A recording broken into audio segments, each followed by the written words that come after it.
எல்லா நாமத்திற்கும் ஆதி காரணராயிருக்கிற யாவாகிய ஆஸ்வமீசியாவுடைய அதிகாரமுள்ள நாமத்தில் வந்திருக்கிற ஒவ்வொரு பிள்ளைகளையும் நான் யாவாகிய ஆஸ்வமீசியாவுடைய நாமத்தில் ஆசீர்வதிக்கிறேன்.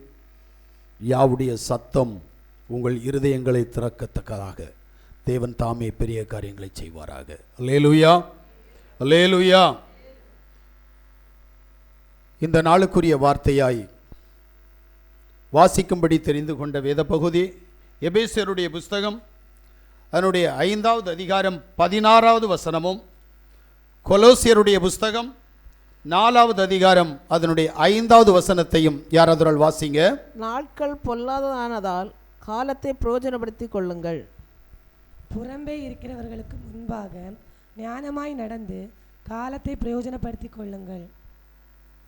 ஆமென். வாசிக்கப்பட்ட வேத பகுதியில் நாட்கள் பொல்லாதவைகளாய் இருக்கிறபடியினால் காலத்தை பிரயோஜனப்படுத்திக் கொள்ளுங்கள் என்கின்ற சத்தம் இந்த கடைசி நாட்களில் நம்முடைய மத்தியில் தொனித்துக் கொண்டிருக்கிறது. தேவன் விரும்புகிற காரியம் இது. கடைசி காலம். இந்த காலத்தில் நீ என்ன செய்ய வேண்டும்? நாம் எதை நோக்கி ஓடிக்கொண்டிருக்கிறோம்? நம்முடைய வாழ்க்கையில் நாம் எதையோ பெற்றுக்கொள்ள வேண்டும், இந்த உலகத்துக்குரியவைகளை எல்லாம் ஆண்டு கொள்ள வேண்டும் என்று நினைத்து அநேகர் ஓடுகிறார்கள். சிலர் வானத்திற்கு ஏறுகிறார்கள், சிலர் ஆழ்கடலில் கடந்து போகிறார்கள், சிலர் நிலங்களின் ஆழத்தினுடைய ஊடாய் கடந்து போகிறார்கள், சிலர் ஆஸ்தியை தேடுகிறார்கள், சிலர் அந்தஸ்தை தேடுகிறார்கள். இந்த கடைசி காலத்தில் காலம் இது கடைசி காலம் என்று சொல்லி எல்லாரும் அறிகிறார்கள். உலகங்களுக்குள்ளாக இது கடைசி காலம் என்கின்ற சத்தம் கடந்து வந்தது. ஏனென்றால் 3வது உலக மகா யுத்தம் அதிசீக்கிரமாய் வந்துவிடுமோ என்கின்ற எண்ணம் அநேகருடைய இருதயத்தில் கடந்து வந்தது. ஆனால் சர்வ வல்லமையுள்ள யாவாகிய யாசுவா அவருடைய பிள்ளைகளுக்கும் அவர் சொல்லுகிறார், இது கடைசி காலம். இந்த கடைசி காலம் என்னவென்று சொன்னால் நாட்கள் பொல்லாதவைகளாய் இருக்கிறது என்று சொல்லியிருக்கிறார். நன்றாக புரிந்து கொள்ளுங்கள். கடைசி காலத்தை குறித்து வேதத்தில் என்ன சொல்லி இருக்கிறதோ அது எல்லாம் நடந்து கொண்டிருக்கிறது. முக்கியமாய் வேதவசனத்திற்குள்ளாக நாம் கடந்து வரும்போது செப்பனியாவினுடைய புஸ்தகம் அதனுடைய 1வது அதிகாரம் 15 முதல் 18 வரைக்கும் நாம் வாசிக்கிற போது, அந்த நாள் உக்கிரத்தினால் அது இக்கட்டும் இடுக்கவுமான நாள், அது அழிவும் பால் கடிப்புமான நாள், அது இருளும் அந்தகாரமுமான நாள், அது மப்பும் மந்தாரமுமான நாள், அது அரணிப்பான நகரங்களுக்கும் உயரமான கொத்தளங்களுக்கும் விரோதமாக எக்காலம் ஊதுகிறதும் ஆர்ப்பரிக்கிறதுமான நாள். மனுஷர் யாவாவுக்கு விரோதமாக பாவம் செய்தபடியால் அவர்கள் குருடரை போல நடக்கும்படி நான் அவர்களை வருத்தப்படுத்துவேன். அவர்கள் இரத்தம் புழுதியைப் போல் சொரியப்படும், அவர்கள் மாம்சம் எருவை போல் கிடக்கும். யாவாவுடைய உக்கிரத்தின் நாளிலே அவர்கள் வெள்ளியும் அவர்கள் பொன்னும் அவர்களை தப்புவிக்க மாட்டாது. அவருடைய எரிச்சலின் அக்கினியினால் தேசமெல்லாம் அழியும், தேசத்தின் குடிகளை எல்லாம் சடிதியாய் நிர்மூலம் பண்ணுவார். வாசிக்கப்பட்ட வேத பகுதி நன்றாக புரியும். நாம் நினைக்கிற, நாம் விரும்புகிற எதுவும் நம்மை தப்புவிக்க மாட்டாது. இந்த தேசம் அழிய போகிறது, அது அக்கினி கொண்டு அழிய போகிறது. இது மப்பும் மந்தகாரமான நாள், அழிவும் பார்க்கடிப்புமான நாள், ஒருவனும் கிரிய செய்யக்கூடாத நாள் என்று வேதம் சொல்லுகிறது. அல்லேலூயா. மல்கியாவினுடைய புஸ்தகம் அதனுடைய 4வது அதிகாரம் 1 முதல் 3 வரை உள்ள வசனங்களை நான் வாசிக்கிற போது, இது சூளையை போல எரிகிற நாள் வரும். ஆமென். அப்பொழுது அகங்காரிகள் யாவரும் அக்கிரமம் செய்கிற யாவரும் துரும்பாய் இருப்பார்கள். ஆமென். வரப்போகிற அந்த நாள் அவர்களை சுட்டரிக்கும். அது அவர்களுக்கு வேரையும் கொப்பையும் வைக்காமற் போகும். அது வேரையும் கொப்பையும் வைக்காமற் போகும் என்று சேனைகள் யார் சொல்லுகிறார். ஆமென். ஆனால் என் நாமத்துக்கு பயந்திருக்க உங்கள் மேல் நீதியின் சூரியன் உதிக்கும். ஆமென். அதன் சேட்டையின் கீழ் ஆரோக்கியம் இருக்கும். ஆமென். நீங்க வெளியே புறப்பட்டு போய் கொளுத்த கன்றுகளைப் போல வளருவீர்கள். ஆமென். துன்மார்க்கரை மிதிப்பீர்கள். நான் இதை செய்யும் நாளிலே அவர்கள் உங்கள் உள்ளங்கால்களின் கீழ் சாம்பலா இருப்பார்கள் என்று சேனைகள் யாவா சொல்கிறார். எப்பா சந்தோஷம் வந்துச்சு. ஏன்னா நாங்க எல்லாரும் அவருடைய நாமத்தில் இருக்கிறோம். ஆனபடியினால் ஒருவனும் கிரிய செய்யக்கூடாத ராக்காலம் வந்தாலும் பொல்லாப்பு வந்தாலும் எங்களை சேதப்படுத்தாது. ஆனால் அவர்களுடைய வேரையும் கொப்பையும் இல்லாமல் அது எரித்து போடும், நாங்கள் தப்பித்துக் கொள்வோம் என்று நினைக்கிற அற்ப விசுவாசிகளே, அவருடைய நாமம் ஒன்னில் என்ன செய்து கொண்டிருக்கிறது? கேள்விக்கான உத்தரம், கேள்விக்கான பதில் தேவை. அந்த நாமம் நாளுக்கு நாள் நம்மை உயிர்ப்பிக்கிறதாய், நாளுக்கு நாள் நம்மை மறுரூபப்படுத்துகிறதாய், நாளுக்கு நாள் பாளையத்திற்கு வெளியே நம்மை கொண்டு போகக்கூடிய வல்லமை உள்ளதாய், நாம் எடுத்துக்கொள்ளப்படுதலில் பிரவேசிக்க அது நம்மை ஆயத்தப்படுத்துகிறதாய் மாற்றிக்கொண்டிருந்தால் வருகிற உபத்திரவங்கள், வருகிற பிரச்சனைகள், வருகிற போராட்டங்கள் உன்னையும் என்னையும் சேதப்படுத்தாது. நாமம் மட்டும் இருந்தால் அதனால் உபயோகம் இல்லை. நாமம் கிரிய செய்து கொண்டிருக்க வேண்டும். நாமம் வல்லமையாய் மகிமைப்பட வேண்டும். நாமத்தை தரித்துக் கொண்டு அக்கிரமங்களையும் அநியாயங்களையும் மனமேட்டிமைகளையும் அவிசுவாச குறைவுகளையும் வைத்துக் கொண்டு தேவன் எடுத்து உபயோகப்படுத்துவார் என்கின்ற பகல் கனவு கண்டால் அது உண்பாடு.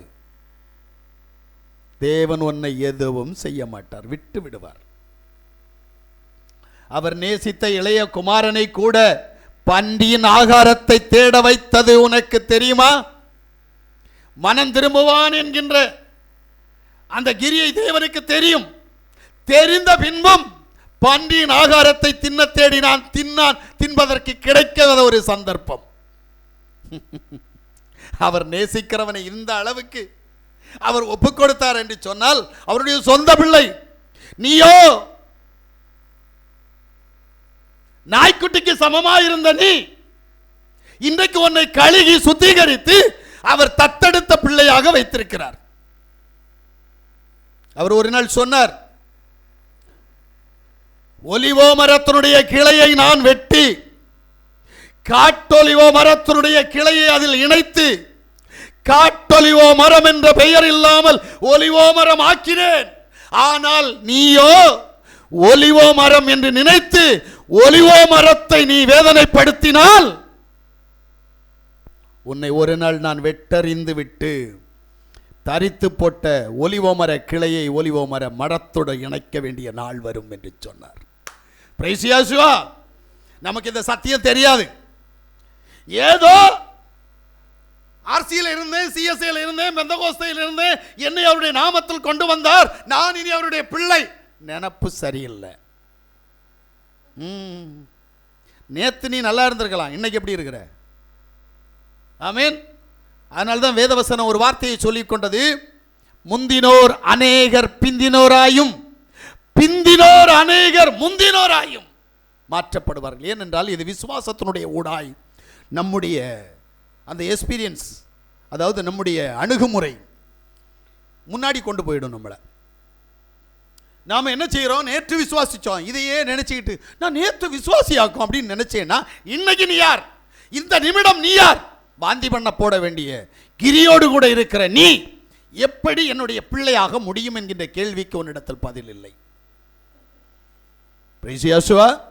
அப்ப உபத்திரவங்களுடைய ஊடாய் நீ கடந்து போவாய். தேவன் சொன்னார், மரம் வெட்டப்பட்டால் வெட்டப்பட்ட மரம் எரிவதற்கு கடந்து போகும், ஆனால் அடிமரத்திலிருந்து நான் ஒரு கிளையை உருவாக்குவேன் என்று சொன்னார். அடிமரத்திலிருந்து ஒரு கிளை உருவாகி அது தெளிர்த்து மரமாகி அநேக பறவைகள் வந்து தங்கக்கூடிய இடமாக மாறும் என்று சொன்னார். ஆனால் இங்கே அக்கினி கொண்டு சுட்டரிக்கிற போது அடிமரமும் எரிந்து சாம்பலாகிவிடும். மறக்காதே, உன்னை வேரோடு அறுப்பதற்கு தேவன் சித்தம் கொண்டார். நீ வேணும்னா நினைச்சிருக்கலாம் நான் பிள்ளை இல்லவான்னு. அவருடைய சமூகத்தில் பிள்ளை, சொந்தக்காரன், சொக்கால் என்ற உறவு முறையெல்லாம் கிடையாது. யார் அனுதினமும் மனம் திரும்புகிறான், யார் அனுதினமும் சாகுறான், யார் அனுதினமும் உயிரடைகிறான், இதைத்தான் அவர் பார்க்கிறார். அனுதினமும் சாகிறவன் யார், அனுதினமும் உயிரடைகிறவன் யார்? அனுதினமும் தன்னுடைய பாவங்களை அறிக்கை செய்து விட்டு விட்டவன் யார்? பிரைஸ் யாசுவா. நம்ம எல்லாம் என்ன நினைக்கிறோம் தெரியுமா? நேற்று நான் நல்லா இருந்தேன், என்ன யாசுவா அன்னைக்கே பிடிச்சிக்கிட்டாரு, பாஸ்டருக்கு என்னைக்கு கொடுத்தாரோ அன்னைக்கே என்னையும் பிடிச்சிக்கிட்டாரு, அப்போ நானும் பாஸ்டரும் ஒன்று தானே, நானும் விசுவாசியும் ஒன்று தானே, நினப்பு பிளப்பதுக்கு எடுக்கும். பிரைஸ் யாசுவா. உன்னுடைய விசுவாசம் என்ன? உன்னுடைய நம்பிக்கை என்ன? உன்னுடைய பிடிமானம் யாராக இருக்கிறார்கள்? அறிகிற அறிவு ரொம்ப முக்கியம். நீ பிடித்திருக்கிற பிடி யாருடையது? யாரை நம்பி வாழ்கிறாய்? நாசியில் சுவாசம் உள்ள மனிதனையா அப்புறப்படுத்துவார், உன்னுடைய குடும்பத்தையா அதை அப்புறப்படுத்துவார். அல்லேலூயா. ஏனென்றால் நீயும் நானும் அவருக்கு வேண்டும் என்று சொன்னால் நம்மை சுற்றி இருக்கிற அத்தனையும் சுத்தப்படுத்தி அழித்து விடுவார். பிரைஸ் யாசுவா. அவர் அழைக்கிறவன் எல்லாவற்றையும் விட்டு விட்டு கடந்து போக வேண்டும். சும்மா இல்லை, எல்லாவற்றையும் வெறுக்கணும், இறுதியாக தன்னையே வெறுக்கணும். பிரைஸ் யாசுவா. அவன்தான் வருகிற இந்த பொல்லாத காலத்தில், ஆபத்து காலத்தில், நடந்து கொண்டிருக்கிற இந்த ஆபத்து காலத்தில் விடுவிக்கப்படுவான், தப்புவிக்கப்படுவான். நீ எதற்கோ ஏதோ ஒன்றில் அடிமைப்பட்டிருப்பாயானால் உன்னை அடிமைப்படுத்தி உன்னை சின்னாபின்னப்படுத்துவாரே தவிர உன்னை தூக்கி நிறுத்த மாட்டார். பிரைஸ் யாசுவா.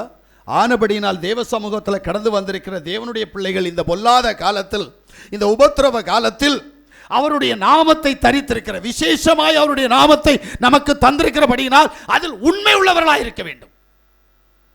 ஆனால் இன்னைக்கு இல்லை. பிரைஸ் யாசுவா. நம்மிடத்தில் உண்மை இல்லை. என்ன பண்றது? எது எதுக்கோ உண்மையா இருக்கிறோம். உண்மையிலே தேவனுக்கும் தேவ சமூகத்திலையும் உண்மை இல்லை. தேவனை நம்பி வருகிறவர்கள் மத்தியில் உண்மை இல்லை. சகோதர சிநேகம் சரிசமமாக இல்லை. பிரைஸ் யாசுவா. ஆனபடியினால் சொல்றார், ஞானமாய் நடந்து காலத்தை பிரயோஜனப்படுத்துங்கள். எங்க? இந்த பொல்லாத காலத்தில். இன்னைக்கு நிறைய பேர் முதல்ல பிரணாம் சொசைட்டியிலேருந்து பிரணாம்காரங்க தான் சொல்லிட்டு இருந்தாங்க, கடைசி காலம் கடைசி காலம் மணவாட்டி, கடைசி காலம் மணவாட்டி. இன்னைக்கு நான் பார்க்குறேன் பெந்தகோஸ்தக்காரன் சொல்கிறான், இது கடைசி காலம், நாங்கள் தான் மணவாட்டி, நம்ம எல்லாம் மணவாட்டி ஆகணும் அப்படின்னு பெந்தகோஸ்தக்காரன் சொல்கிறான். எனக்கு ஆச்சரியமாக இருக்குது. எப்படி அவனுக்கு இந்த வெளிப்பாடு வந்துச்சுன்னு எனக்கு தெரியல. ஏன்னா இதுவரைக்கும் சொல்லிட்டு இருந்தாங்க இது கிருபையின் காலம், இந்த கிருபையின் காலத்தில் தேவன் நம்மை கைவிட மாட்டார், தேவன் எந்த அழிவுக்கு நம்மை ஒப்புக் கொடுக்க மாட்டார் என்கின்ற கொள்கை பெந்தகோஸ்தக்காரன்ட்ட இருந்துச்சு. ஆனால் இப்போ சொல்கிறான், நான் கன்வென்ஷன் போஸ்டர் பார்க்குறேன், கன்வென்ஷன் கைப்பிரதி பார்க்குறேன், அதில் இது கடைசி காலம் அப்படின்னு போடுறான். சபையில் பிரசங்கத்தை கேட்குறேன், அதில் கடைசி காலம்னு நோட் பண்ணுறான். எனக்கு ஆச்சரியமாக இருக்குது. எப்படி இந்த கடைசி காலம் என்கிற செய்தி இவனுக்குள் வந்தது என்று சொன்னால், தேவன் அத்தனை பேருக்கும் அதை என்ன செய்கிறார்? வெளிப்படுத்துகிறார். எப்படி காயினுக்கும் ஆபேலுக்கும் ஒரு சத்தியத்தை வெளிப்படுத்தினாரோ அதுபோல பரிசுத்த வேதாகமத்தை கையில் வைத்திருக்கிற அத்தனை பேருக்கும் அவர் வெளிப்படுத்துகிறார். இது கடைசி காலம், ஒருவனும் கிரியை செய்யக்கூடாத ராக்காலம் ஒன்று வந்து கொண்டிருக்கிறது, மனம் திரும்பு என்று சொல்லுகிறார். ஆனா எல்லாருக்கும் தெரியும் கடைசி காலம் மனவாட்டி ஆகணும். ஆனா ஒன்று மட்டும் செய்ய மாட்டேன், என்ன? மனம் திரும்ப மாட்டேன். நான் நினைப்பது எனக்கு சரி. அப்புறம் எப்படி உனக்கு நன்மை உண்டாகும்? ஏங்க, உண்ண உணவும் உருக்க உடையும் இருக்க இடமும் கிடைச்சா அது நன்மை அல்ல, அது உன்னுடைய பிரயாசம். ஆமென். இன்னைக்கு எல்லாரும் என்ன நினைச்சுக்கிட்டு இருக்கிறாங்க அப்படின்னா, உண்ண உணவு கிடைச்சா போதும், இருக்க இருப்பிடம் கிடைச்சா போதும், உடுத்த உணி கிடைத்தா போதும் அப்படின்ட்டு. எனக்கு தெரிஞ்சு அடுத்தவன்ட்ட வாங்கி துணி போடுற வழக்கம் இருக்கு.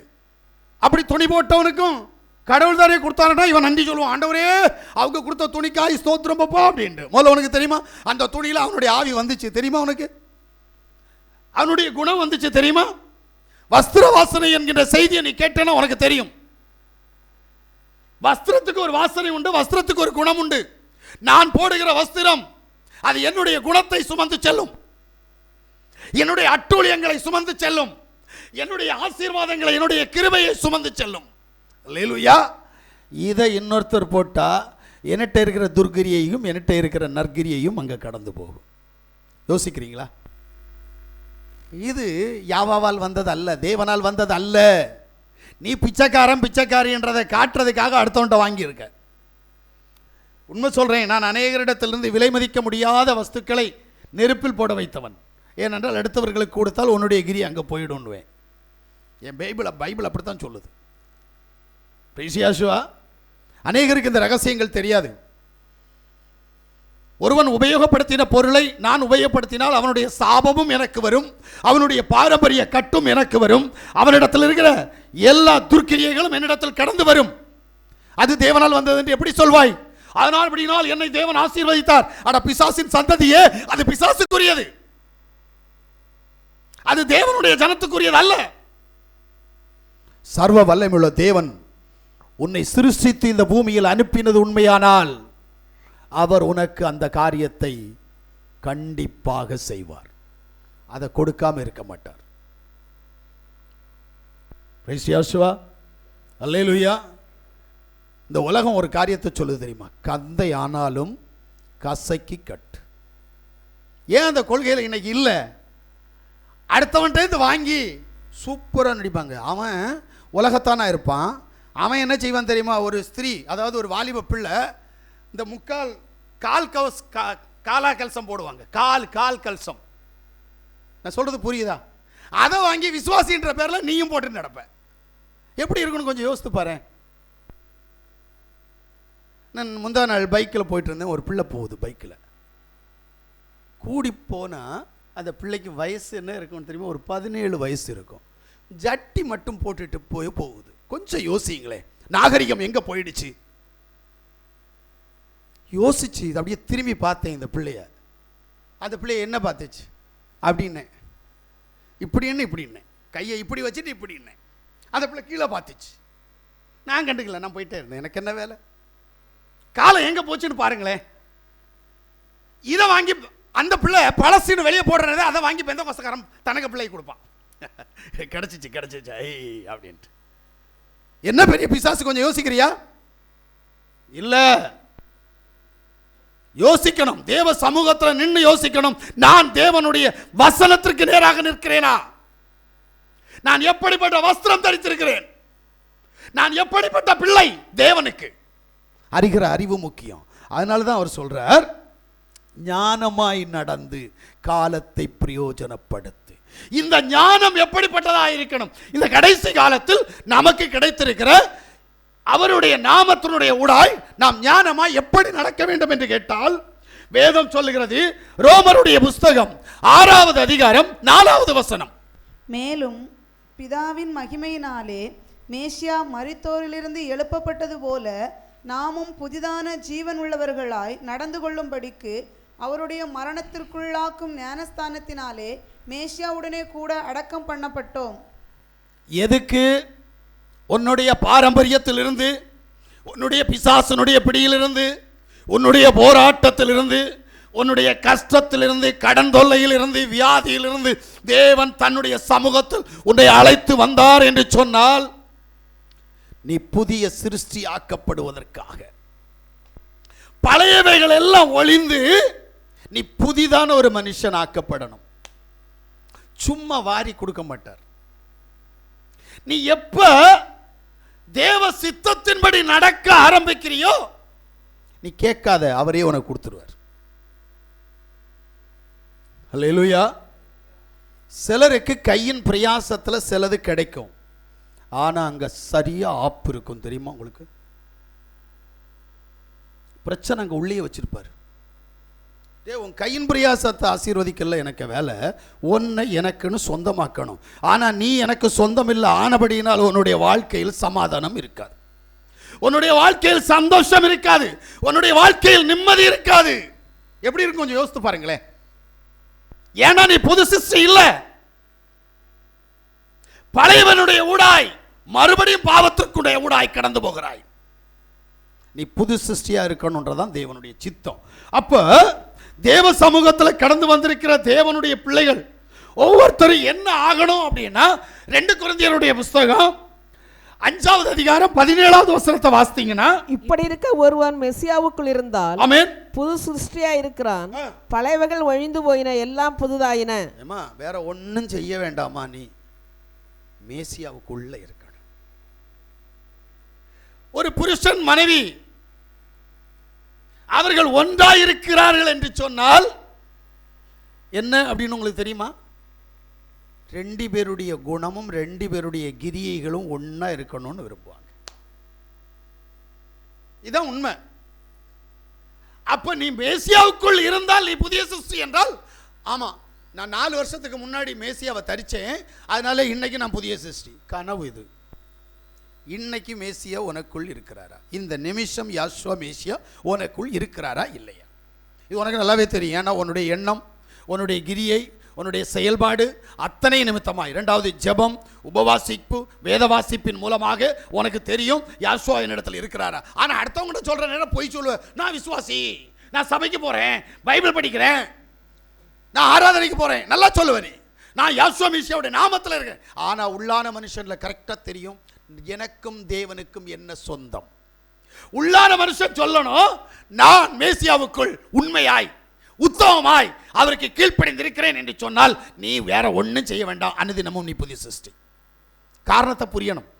ஒன்று வேற ஒன்றும் செய்ய சொல்ல இல்லையே. சிலம்பாட்டத்தில் போய் சிலம்பம் சுத்த சொல்றாரா? இல்லை. நீ உண்மையா எனக்கு மட்டும் இருந்தா போதுன்றார். உன்னால் இருக்க முடியுமா? சொல்லுங்க பார்ப்போம்.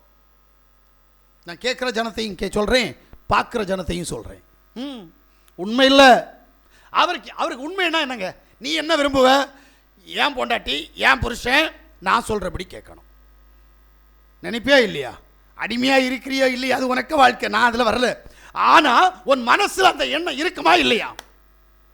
என் மனைவி, என் புருஷன், என் பிள்ளை நான் சொல்றதை கேட்கணும் நினைப்பல. ஆனா தேவன் சொல்றதை நீ கேட்கல, அப்புறம் எப்படி நீ புது சிருஷ்டியாவ?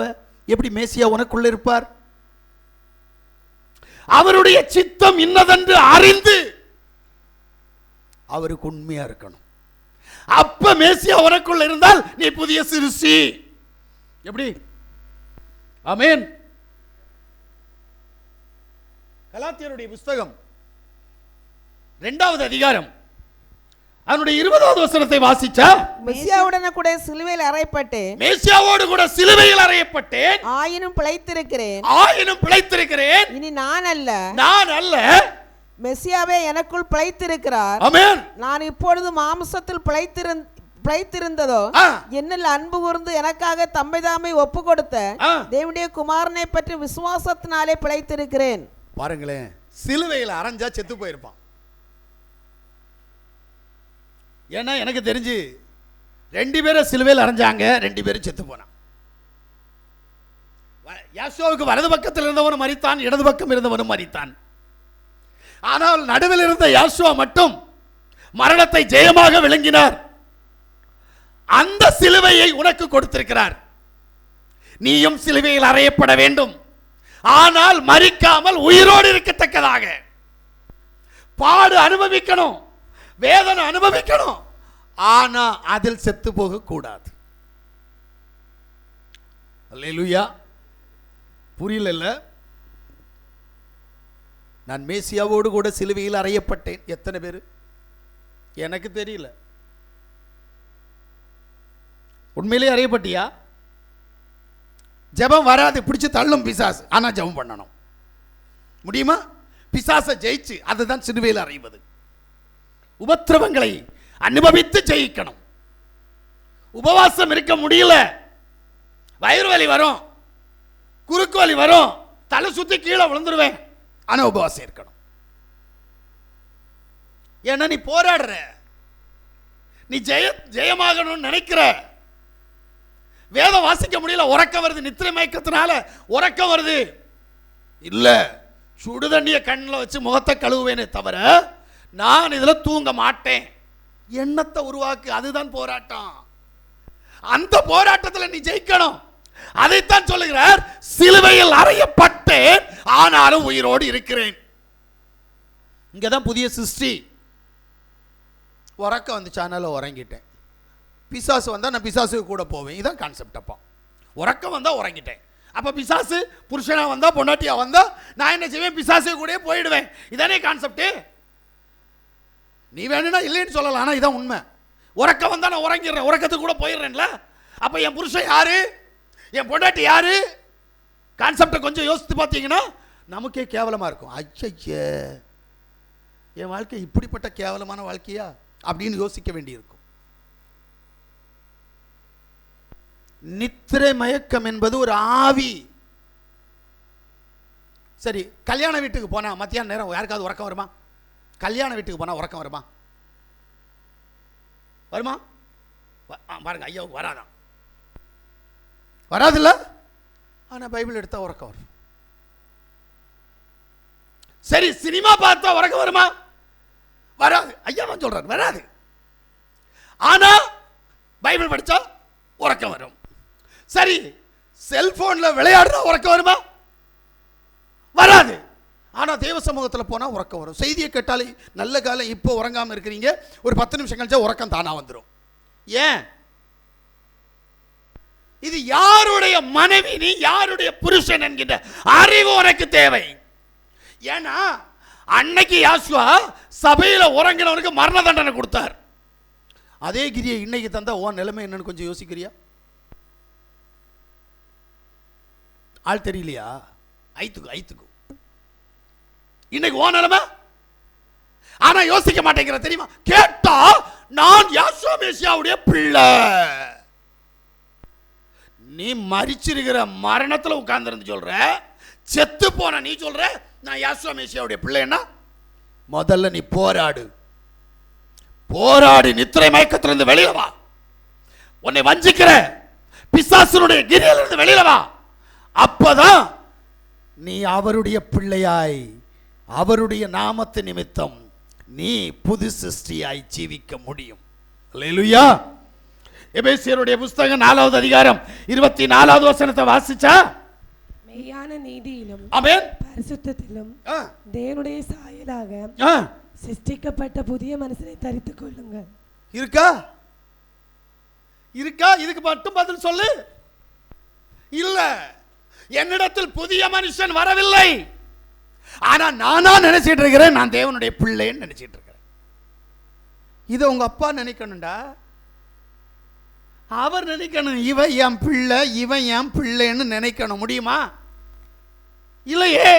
நீ பிசாசுனுடைய கிரியைகளை, ஜெபம் இல்லாதபடி, உபவாசம் இல்லாதபடி, வேத வாசிப்பு இல்லாதபடி உன்னை நீ சத்துருடைய கையில் கொடுத்து விட்டு நான் தேவனுடைய பிள்ளை என்று சொன்னால் எப்படி தேவன் உன்னை ஏற்றுக்கொண்டு உன்னை புதிய சிருஷ்டியாக மாற்றுவார்? அல்லேலூயா, அல்லேலூயா. அடுத்த ஒரு காரியத்தை சொல்றார் பாருங்க. 2 கொரிந்தியருடைய புத்தகம் 5வது அதிகாரம் அதனுடைய 8வது வசனம். நாம் தைரியமாக இருந்து இந்த தேகத்தை விட்டு போகவும் யாவிடத்தில் குடியிருக்கும் அதிகமாய் விரும்புகிறோம். ஆமென், அல்லேலூயா.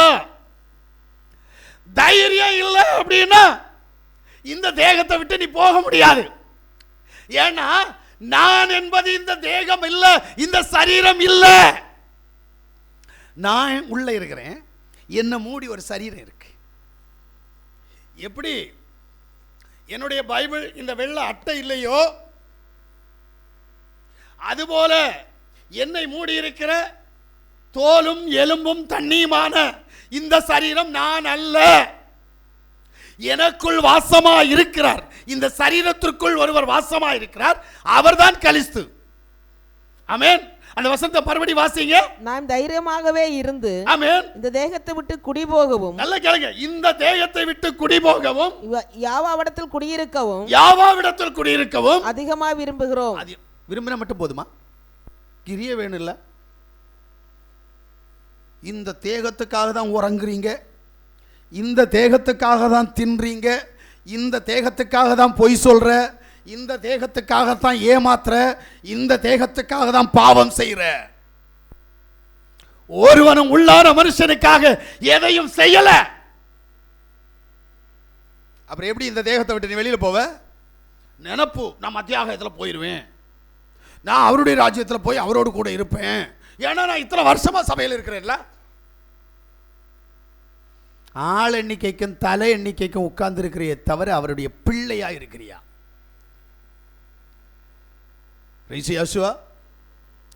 கேட்கறதுக்கு பதில் இருக்கா?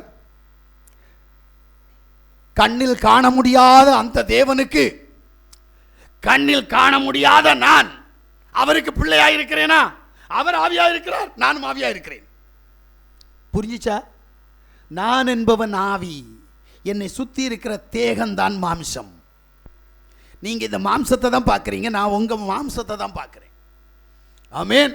என்னுடைய ஆவியும் அவருடைய ஆவியும் ஒன்றாயிருக்கும், ஒன்று போல் இருக்கும், அதில் வித்தியாசம் இல்லை. ஆமென். ஆனால் என்னுடைய தேகத்திற்கும் அவருடைய தேகத்திற்கும் வித்தியாசம் இருக்கிறது.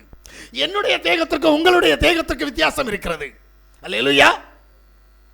உங்க காது வேறையா இருக்கும், உங்க மூக்கு வேறையா இருக்கும், உங்க கண்ணு வேறையா இருக்கும், உங்களுடைய முகச்சாயல் வேறையா இருக்கும், உங்களுடைய முடி வேறையா இருக்கும், உங்களுடைய கால்கை வேறையா இருக்கும்.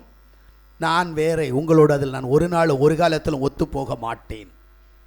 ஆனால் என்னுடைய ஆவி உங்களோடு ஒத்து போகும். அதுதான் நான், அதுதான் நீங்கள். இப்ப நான் உங்களோட ஒத்து போக முடியலையே. ஏன்? இந்த சரீரத்தின் பாவம், இந்த சரீரத்தின் இச்சை, இந்த சரீரத்தின் குணம், அது உங்களோடு எனக்கு ஒத்து போக முடியவில்லை. ஆனால் என்னுடைய உள்ளான மனுஷன் எப்போது வெளிப்படுகிறானோ அப்போது என்னை போன்றவர்களோடு கூட நான் ஒத்து போவேன். அப்ப உள்ளான மனுஷன் வெளியில வரணும். முதல்ல இதைத்தான் தேவன் விரும்புகிறார். இந்த தேகத்தை விட்டு இந்த ஆவிக்குள்ளான மனுஷனாகிய என் யாவாகிய யாசுவா மேசியாவிடத்தில் நான் குடியிருக்க வேண்டும். அதுபோல் உங்களோடு கூட நான் கடந்து வர வேண்டும். இது தேவ சித்தம். நாம் அதுக்குள்ள போறீங்களா? நம்ம எல்லாருமே இந்த தேகத்துக்கு என்ன வரவேற்பு தெரியுமா? பிரைஸ் யாசுவா. நமக்கு எப்படி மரியாதை கொடுப்போம் தெரியுமா? அவங்க கொடுத்துருக்கிற வஸ்திரம், அவனுடைய உடல் பாகு, இதை வச்சு தானே மரியாதை கொடுக்குறோம் இல்லையா? ஆமாவா இல்லையா? என்ன இல்லை, அது கூட ஒத்துக்கிறது மனம் இல்லை. நாங்கள் சொல்லிட்ட பாசங்களை தப்பாக நினைப்பார். உங்களை இதில் என்ன தப்பாக நினைக்கிறேன்? இதுதான் இயற்கை.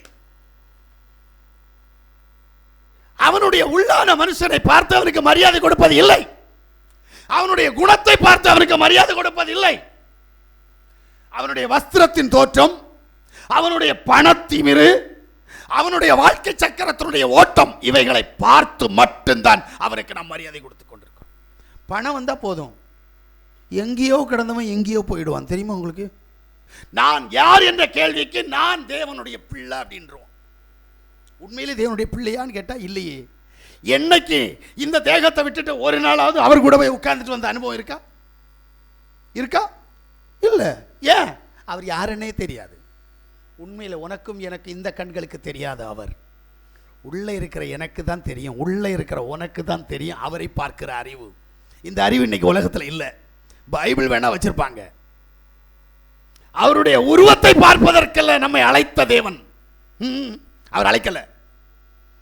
அவர் எப்படி இந்த உலகத்தில் ஒரு சரீரத்திற்குள்ள வந்தாரோ அதுபோல நாம் இந்த உலகத்தில் ஒரு சரீரத்திற்குள்ளாகத்தான் வந்தோம்.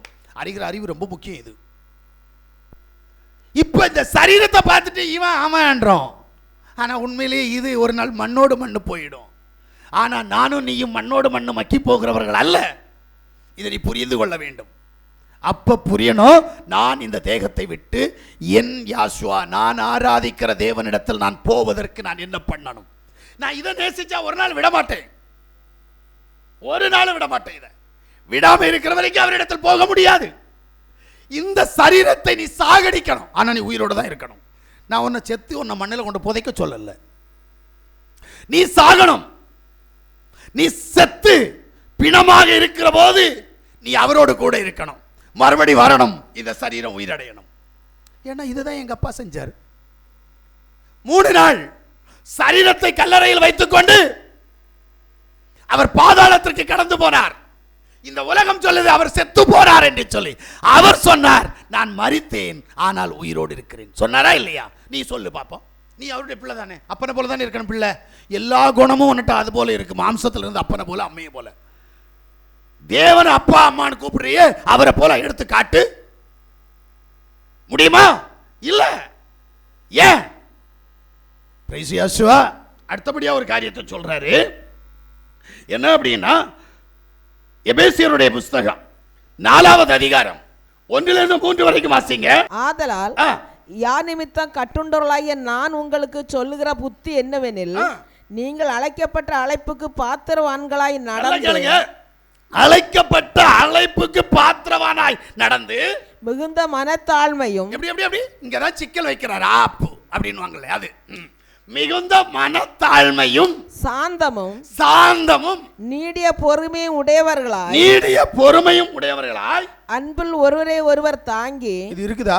அன்பில் ஒருவரை ஒருவர் தாங்கி சமாதான கட்டினால் ஆவியின் ஒருமையை காத்துக் கொள்வதற்கு ஜாக்கிரதையாக. சமாதான கட்டினால் ஆவியின் ஒருமையை, இன்னும் மாம்சத்துல தான் வாழ்ந்துட்டு இருக்கிறோம், ஆவியின் ஒருமையை காத்துக் கொள்ளுகிறவர்களாய் மாறணும்னு சொல்லி ஒன்னு அழைச்சார். அழைச்ச அழைப்புல நிக்கிறியா? உன்னை எதுக்கு அழைச்சார் சொல்லு பாப்போம். கேட்டா சொல்லுவாங்க, நான் பாஸ்டராக அழைச்சார், நான் தீர்க்கதரிசியாக அழைச்சார். யாருக்குமே தெரியல. கேட்டா வயிற்று வலியாக கிடந்தேன், வயிற்று வலி நீங்கும்படியாய் சபையில வந்தேன். பிசாசு போராட்டத்தால் இருந்தேன், பிசாசு போராட்டம் நீங்க சபைக்கு வந்தேன். ஆமென். என் புருஷனால் கைவிடப்பட்டிருந்தேன், ஆனபடியினால் சபைக்கு வந்தேன். என் மனைவி என்னை விட்டு ஓடி போனால், ஆனபடியினால் சபைக்கு வந்தேன்.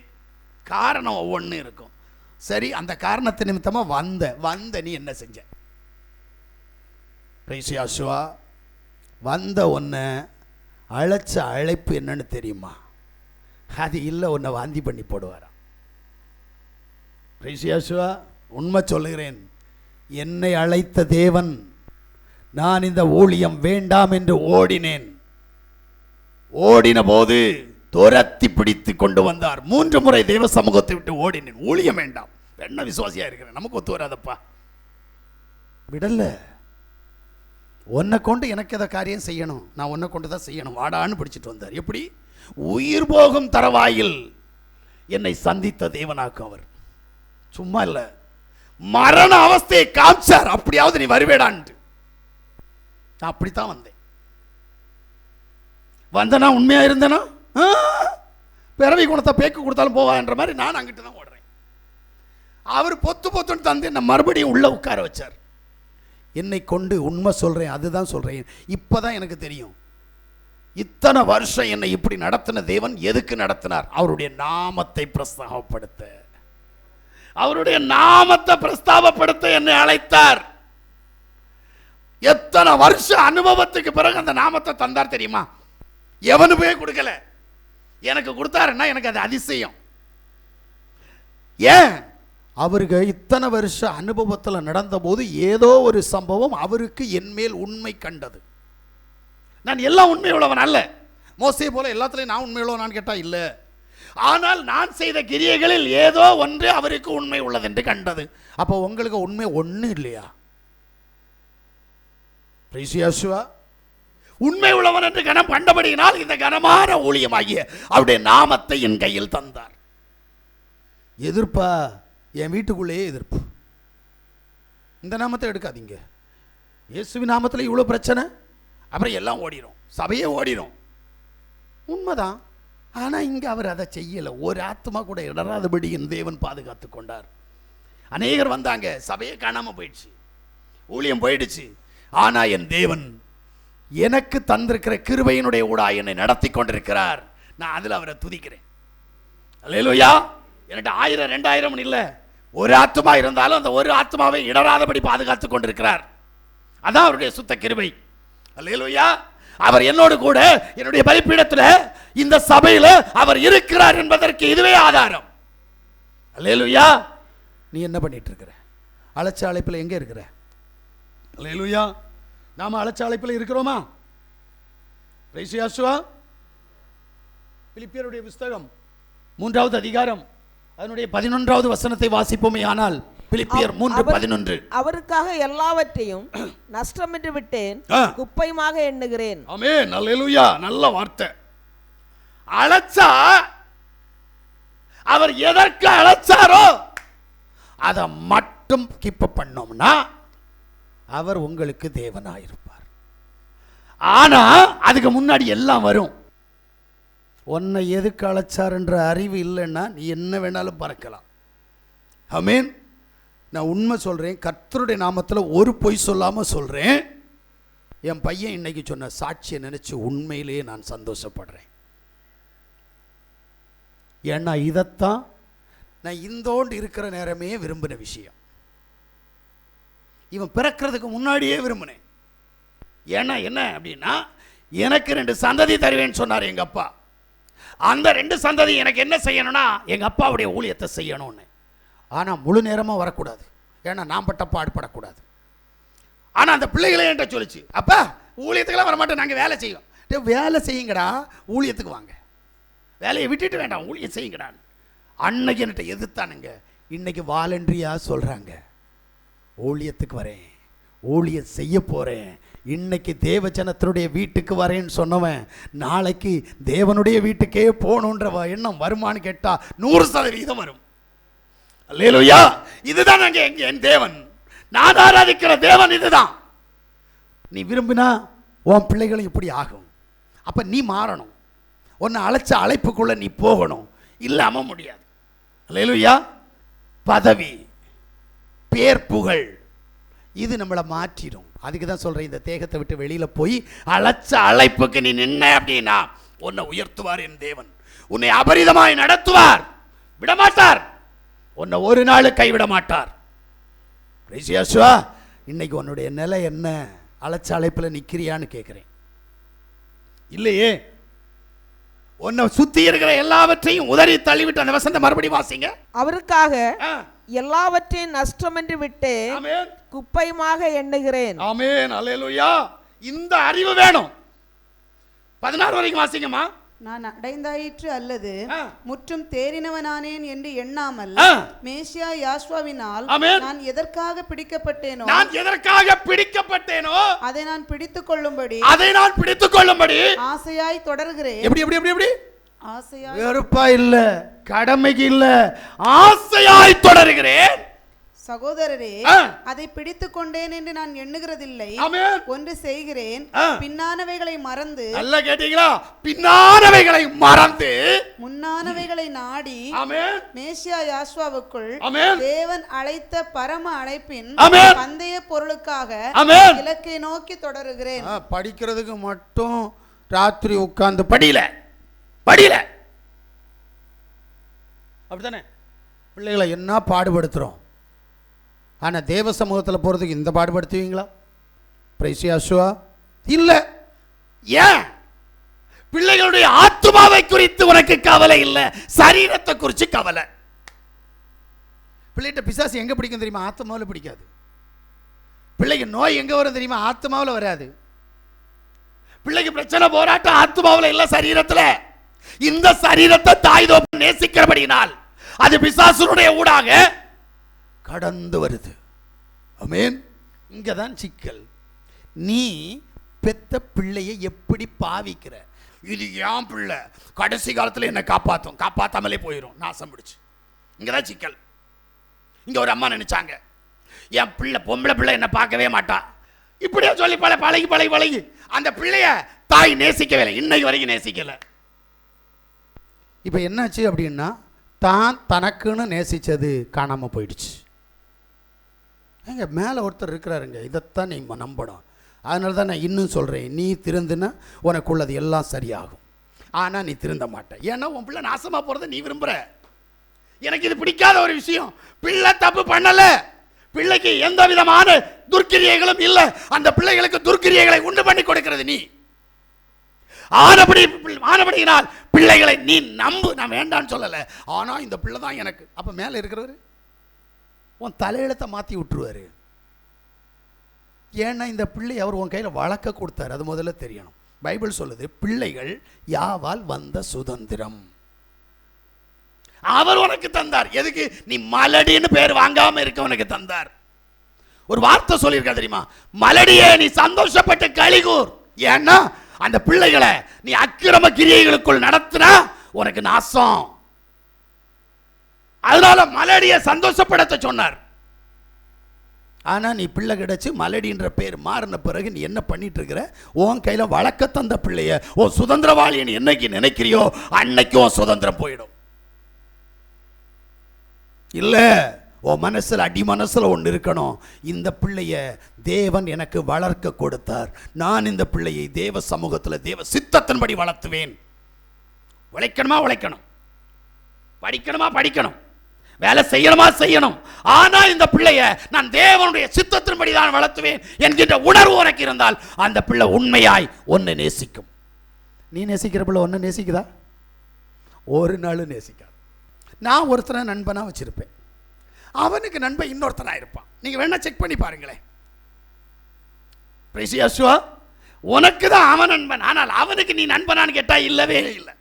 நான் இத்தனை வருஷம் நான் ஒருத்தனை நண்பனா வச்சிருந்தேன், கடைசியில் பார்த்தா தான் தெரியுது அவன் எனக்கு நண்பன் இல்லை. ஆனா இப்ப இந்த வயசுல எனக்கு தெரியுது வேற ஒருத்தன் என்ன நண்பனா வச்சிருக்கிறான், ஆனா அது எனக்கு தெரியாது.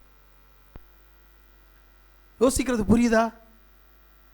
இத்தனை வருஷம் எனக்கு இந்த ரகசியம் தெரியல. நான் அவனை தான் நண்பன் இருந்தேன். கடைசியில் பார்த்தா 2000 ரூபாய்க்கு நண்பனுடைய சுபாவத்தை என்கிட்ட காமிச்சான், வெறும் 2000 ரூபாய்க்கு. யோசிக்கிறீங்களா? பிரைசியாசுவா, நீ நேசிக்கிறதெல்லாம் ஒன்று நேசிக்காது, ஒன்றை இன்னொன்று நேசிச்சிட்டு இருக்கும். அதை நீ கண்டுபிடிக்கணும். அழைச்ச அழைப்பெல்லாம் வேறங்க, நீங்க நினைக்கிற மாதிரி உங்களை அழைக்கல. பிரைசியாசுவா, அடுத்து வாசிங்க கலாத்தியருடைய புஸ்தகம் 5வது அதிகாரம் 16வது வசனத்தை வாசி. பின்னு நான் சொல்கிறது என்னவென்றால், ஆவிக்கு ஏற்றபடி நடந்து கொள்ளுங்கள், அப்பொழுது மாம்ச இச்சையை நிறைவேற்றாதிருப்பீர்கள். அடுத்த ஒரு சிக்கல் இங்கதான் இருக்குது. ஞானமாய் நடக்கிறது என்ன அப்படின்னா, மாம்சத்துக்குரிய இச்சைகளின்படி நீ நடக்க கூடாது, ஆவிக்கேற்றபடி நடக்கணும். முடியுமா? ஆவியானவருடைய சத்தத்திற்கு நீ கீழ்ப்படியணும். 100க்கு 100% செய்ய மாட்டியே. மாம்சத்தை தான் பெருசா நினைச்சு மாம்ச சிந்தையில வாழ்ந்துட்டு இருக்கிற. அப்புறம் எப்படிங்க? ஏன்னா கலாத்தியர் 6வது அதிகாரம் அதனுடைய 17ல இருந்து 21 வரைக்கும் நீங்க வாசித்தீங்கன்னா, மாம்சம் ஆவிக்கு விரோதமாகவும் ஆவி மாம்சத்துக்கு விரோதமாகவும் கோபம் சண்டைகள் அதெல்லாம் இருக்கும்ல, இச்சிக்கிறது. நீங்கள் செய்ய வேண்டியது மற்றொன்றிருக்கிறவைகளை செய்யாதபடிக்கு இவைகள் ஒன்றுக்கொன்று விரோதமாய் இருக்கிறது. நல்ல கேளுங்க, ஒன்றுக்கொன்று விரோதமாய் இருக்கிறது. ஆவியினால் நடத்தப்படுவீர்களே ஆனால் நீங்கள் நியாய பிரமாணத்துக்கு கீழ்ப்பட்டவர்கள் அல்ல, மாம்சத்தின் கிரியை வெளியரங்கமாய் இருக்கின்றன. அவை யாவன விபச்சாரம், வேசித்தனம். கேளுங்க, உங்க மாம்சத்துடைய கிரியை எங்கெல்லாம் கொண்டு போகுதுன்னு பாத்தீங்களா? ஆவியின் கிரியை எப்படிப்பட்டது? அசுத்தம், காமவிகாரம், விக்கிரகாராதனை, பில்லி சூனியம், பகைகள், விரோதங்கள், வைராக்கியங்கள், கோபங்கள், சண்டைகள், பிரிவினைகள், மார்க்கபேதங்கள், பொறாமைகள், கொலைகள், வெறிகள், களியாட்டுகள் முதலானவைகளே. இப்படிப்பட்டவர்களை செய்கிறவர்கள் தேவனுடைய ராஜ்யத்தை சுதந்திரிப்பதில்லை என்று முன்னே நான் சொன்னது போல இப்பொழுது உங்களுக்கு சொல்லுகிறேன். அப்ப மாம்சத்தினுடைய கிரியையில வாழ்றவன் தேவனுடைய ராஜ்யத்தில் பிரவேசிக்க முடியாது. யோசிக்கிறியா? அதுக்கு தான் முதலே சொன்னேன், உள்ளான மனுஷனை முதல்ல வெளியே கொண்டு வா, புறம்பான மனுஷனை சாகடிச்சிரு. ஆமென். புறம்பான மனுஷனுடைய மன விருப்பத்தின்படி வாழாத. இது மாம்சத்தினுடைய கிரியைகள். இது உன்னை நாசப்படுத்தும். ஜெபிக்க விடாது, உபவாசிக்க விடாது, வேத வாசிக்க விடாது, தேவ சமூகத்தில் இருக்க விடாது, தேவனோடு ஐக்கியப்பட விடாது. இது மாம்சம். அதனால இந்த மாம்சத்தை களைந்து ஆவிக்குள்ளாக கடந்து போ என்கிறேன். உன்னால முடியுமா? நீ மாம்சதான் நேசிக்கிற. அதனால்தான் சொல்றாரு, ஞானமாய் நடக்க சொன்ன தேவன் சொல்றது என்ன? காலத்தை பிரயோஜனப்படுத்து. இந்த காலத்தை நீ பிரயோஜனப்படுத்தணும். நாட்கள் பொல்லாதவளா இருக்கிறது. இப்ப இந்த பொல்லாத காலத்துல நீ உன்னை பிரயோஜனப்படுத்த முடியுமா? ஏனென்றால் எரேமியாவுடைய புஸ்தகம் 8வது அதிகாரம் 20வது வசனம் சொல்லுகிறது, அறுப்பு காலம் சென்றது, ஆமென், கோடை காலமும் முடிந்தது, நாமோ ரட்சிக்கப்படவில்லை. ஆமென். நல்ல கேளுங்க, அறுப்பு காலம் சென்றது, கோடை காலம் முடிந்தது, நாமோ ரட்சிக்கப்படவில்லை. அப்ப இன்னைக்கு தானே சொல்லிட்டு இருக்க கிருபையின் காலம், கிருபையின் காலம், இதுலயும் ரட்சிப்பு வரலையா? ஆமென். எரேமியாவுடைய புஸ்தகம் 4வது அதிகாரம் 14வது வசனம் சொல்லுகிறது, எருசலேமே நீ ரட்சிக்கப்படும்படிக்கு உன் இருதயத்தை பொல்லாப்பற கழுவு. எந்த மட்டும் அக்கிரம் நினைவுகள் உன் உள்ளத்திலே தங்கும். அம்மோ, நீதான் ரட்சிக்கப்பட்டேன்ற வசனம் சொல்லுது. நீ ரட்சிக்கப்படும்படிக்கு உன் இருதயத்தை பொல்லாப்பற கழுகு, எந்த மட்டும் அக்கிரம நினைவுகள் உன் உள்ளத்திலே தங்கி இருக்கும். பதில் இருக்கா? ஆமென். எபிரேயருடைய புத்தகம் 2வது அதிகாரம் 4வது வசனத்தை வாசிக்கிற போது, அடையாளங்களினாலும் அற்புதங்களினாலும் பலவிதமான பலத்த செய்கைகளினாலும் தம்முடைய சித்தத்தின்படி பகிர்ந்து கொடுத்த பரிசுத்த ஆவியின் வரங்களினாலும் தேவன் தாமே சாட்சி கொடுத்ததுமாய் இருக்கிற இவ்வளவு பெரிதான ரட்சிப்பை குறித்து நாம் கவலை அற்றிருப்போமானால் தண்டனைக்கு எப்படி தப்பித்துக் கொள்ளுவோம்? உண்மைதானே? ஏன் யாருக்கு இங்க அதிசயம் செய்யல, யாருக்கு அற்புதம் செய்யல, நடக்கிற காரியத்தை யாருக்கு சொல்லல, எல்லாம் தான் சொல்லிட்டு இருக்கிறாரு. ஆனாலும் ரட்சிப்பை குறித்து கவலை இல்லையே. தண்டனைக்கு தப்பித்துக் கொள்வியான்னு கேள்வி கேட்கிறாரு. பவுல் கேட்ட கேள்வி புரியுதா? கவலையற்று இருக்கிறோம்.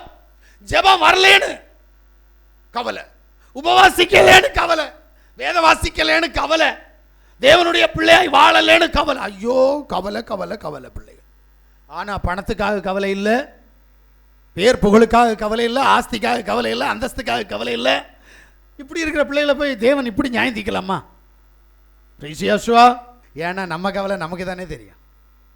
பிரைசியாசுவா, நீ திருந்தணும்னு தான் அவர் ஒன்று அடிச்சிருக்கிறாரு. திருந்தலைன்னா அது அவ்வளோதான், அவுட் பண்ணி விட்டுருவார். உனக்கு இல்லாமல் போகும் பண்ணிடுவார். இன்னைக்கு தூரப்படுத்துவார், நாளைக்கு இல்லாமலே ஆக்கிடுவார். அப்போ எப்படி இருக்கும்? சூப்பராக இருக்கும்ல. அப்போ சந்தோஷம். அது இருந்துச்சு, போச்சு, போட்டு எனக்கு என்ன. அந்த மனநிலையை வரணும். முடியுமா? இல்லல்ல. அப்ப இப்ப மனம் திரும்பு, நாளை தினம் உன்னுடையதல்ல. நிறைய பேர் சொல்றது உண்டு, நான் இப்ப மனம் திரும்பிட்டேன், இப்ப நல்லா ஜெபம் பண்றேன். எத்தனை நாள் தெரியுமா? கூடி போன ஒரு 5 நாள். 6வது நாள் தடிக்கு பொத்துடு கீழே விழுந்துட்டு சோத்திரம் சோத்திரம் சோத்திரம். நீ தூங்குனா என்ன, தூங்கலைன்னா எனக்கு என்ன? உனக்கு கிடைக்கிறத கடவுள் கொடுக்க போறாரு, நான் வாங்க போறேன். எனக்கு இதுல பிரச்சனையே இல்லை.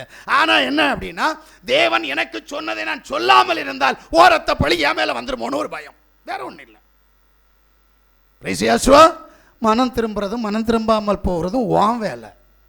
நான் மனம் திரும்பினா எனக்கு கொள்ளலாம், நல்லது. நீ மனம் திரும்பினா உனக்கு நல்லது. அழிவு வருமானு கேட்டா வரும். ஏன்னா நியமிக்கப்பட்ட காரியம் வந்தா உன்னால நிற்க முடியாது. என்னுடைய தலையெழுத்தை பற்றி எனக்கு சொன்னானுங்க, நான் அந்த தலையெழுத்தை மாற்றி அமைச்சிட்டு இருக்கிறேன் இன்னைக்கு. இதுதான் உண்மை. ஆனால் எங்கள் அண்ணனுக்கு அவன் தலையெழுத்தை மாற்ற முடியல. ஒவ்வொருத்தருக்கும் இதான் கெதி. மாற்றணும்னா போராடணும். பிரைசியாசுவா, நம்ம போராடுறது இல்லை. அதனால தான் சொல்றாரு, காலத்தை பிரயோஜனப்படுத்து அப்படின்றாரு. என்ன அப்படின்னா, 2 கொரிந்தியருடைய புத்தகம் 6வது அதிகாரம் 2வது வசனத்தை வாசிங்க. அனுக்கிரக காலத்திலே நான் உனக்கு செவி கொடுத்து இரட்சணிய நாளிலே உனக்கு உதவி செய்தேன் என்று சொல்லி இருக்கிறாரே, இதோ இப்பொழுதே அனுக்கிரக காலம், இப்பொழுதே இரட்சணிய நாள். ஏங்க எந்த புத்தகம் சொல்லிட்டு இருக்கேன், ரட்சிக்கப்பட்டோம் ரட்சிக்கப்பட்டோன்ட்டு நீங்க இப்படியெல்லாம் வசனத்தை போட்டு வாசிச்சுட்டு இருக்கிறீங்க. என்ன இது நடக்குது? உங்களுக்கு புரியாம, உங்களை அவனுக்கு புரியாம, அவனை உங்களுக்கு புரியாம இப்படி பைபிள் வசனத்தை வாசிக்கிறீங்களே, இது நியாயமா? அவன் தான் சொல்லிட்டு இருக்கிறான், சபையில போய் ஞானஸ்நானம் எடுத்தா ரட்சிக்கப்பட்டாச்சான். இங்க ரட்சிக்கப்படல, அக்கிரம சிந்தை இருக்கு, ரட்சிக்கப்படல, இனிதான் ரட்சிப்புன்னு சொல்றீங்க. சரி, மத்தேயு சுவிசேஷம் 10வது அதிகாரம் 22வது வசனமும் 24வது அதிகாரம் 13வது வசனத்தை வாசித்தீங்கன்னா உங்களுக்கு புரியும். என் நாமத்தின் நிமித்தம் நீங்கள் எல்லாராலும் பகைக்கப்படுவீர்கள், முடிவு பரியந்தம் நிலைத்திருப்பவனே ரட்சிக்கப்படுவான். ஆமென். இந்த 2 வசனம் இப்படி தான் சொல்லுது. அவருடைய நாமத்தின் மேல் விசுவாசம் உள்ளமா இருக்கிறவன் நாமத்தில் வருகிற உபத்திரவத்தில் ஜெயமெடுப்பான், ஆனால் அப்போதுதான் அவனுக்கு ரட்சிப்பு உண்டாகுமாம். நாமத்தில் வரக்கூடிய உபத்திரவங்கள்ல அவன் ஜெயிக்கணும். ஆமென். ஏன்னா இந்த கடைசி காலத்துல ஒருவனும் கிரியை செய்யக்கூடாத ராக்காலம் வருவதற்கு முன்பாக நாம் ரட்சிப்பின் அனுபவத்தினுடைய ஊடாய் கடந்து போய் நாம் வருகிற உபத்திரவத்திலிருந்து தப்பித்துக் கொள்ள யாசுவா மேசியாவை நோக்கி பார்த்து ஞானமாய் நடந்து காலத்தை உபயோகப்படுத்திடுவோமே, ஆனால் நிச்சயமாய் நாம் இந்த பொல்லாத காலத்திற்கு தப்பி அவருடைய ராஜ்யத்திற்கு அவரோடு கூட கடந்து போக தேவன் நம்மை அழைத்து செல்வார். நம்ம எல்லாரும் கண்களை மூடுவோமா? ஒரு விசை தேவனை நோக்கி பார்ப்போமா?